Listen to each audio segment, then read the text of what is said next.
Hey, so it is SoCal Bob right here. And I just saw a post and I had to respond. I always respond to post. If I feel that something is not right out of my 69 years, this year I'll be 69. Out of all these years, so I feel like something is not right, I'm going to speak up about it. I'm not just kind of, well, maybe someone else will. Who else is there? I mean, I'm getting up there, buddy. Heresy. Sam Lopez from Hillsong Church, when he was in Bible college with Robert Ferguson, Sam asked a question. He said, Robert, Dr. Ferguson, what is heresy? So Robert looked down at little Sam and he said, hey, Sammy. He didn't call him Sammy at that point because, but he was Sammy as a kid. Remember that story that Sam told us good. But he said, Sam, pick a Bible verse. So he picked out one Bible verse. Now Sam said, get up and preach that verse. Just preach it, preach it, preach it. And then stick with that verse. Form a church around that verse. Create a whole theology around that one verse. Okay, that's heresy. The guy came on today and he said, David was in the fields and he wasn't looking for nothing and he wasn't trying to do nothing and he was just, he's just there tending to the sheep. That's right. Just tending to the sheep. I'm just and God's gonna come get me out of the field here. No. That's not, in that particular case, that's what God did. One of my favorite principals of all time, Pat Hawkins, shout out to Pat. When I ever met with her, unlike other principals, Pat was so genteel, so sweet, the most wonderful little Irish girl in town. And she'd say, well, in this particular case, there's no formula, friends. I want to pound that into your little brain cells. There is no formula. If you put all your eggs into, I'm going to go out and tend sheep in the field, you're not David.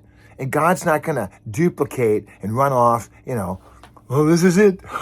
It's the sheep method. No. What we got to do is, there's one thing you can do, and that's what 1 Corinthians 13:13 says. Love God. Love is the only thing that's going to last. And love is mysterious. Love is unusual. I'm not saying that God can't pick someone out of a strawberry field or out of an avocado tree or pick someone out of the congregation and say, you're anointed. That's great. But faith of that works is dead. And sitting on top of the house and, pushing everybody away. No. Sitting in the prayer chapel, like I heard years ago, praying for a job. Did you go interview? No. Did you find it? No. I'm waiting for God. God's going to come. There's no formula, friends. So wake up, touch your heart, say, Father, take my heart today. Let my heart's desire be your desire. Let my mind be your mind. God, I love you, I love you, I love you. And then listen and be ready. Somebody came out of the choir last Sunday and prayed for me. That was a David moment. That was exactly what this guy was talking about. That was totally a God thing. So God will work mysteriously. God will come out of nowhere. God will work his work. And you will not be anywhere without the Lord. That's for sure. And if you are somewhere without the Lord, look around because you're not going to be there long. And if you are there long, you're not going to be achieving anything because works without the Lord. He says that in Sheep and Goats. We did all these great things, but I never knew you. So have your heart close to Jesus. Be ready for anything. People climbing out of the roof to get healed. Woman touching the hem of your garment. Soldier coming up and going, just say the word and it'll be done. The storm on the boat.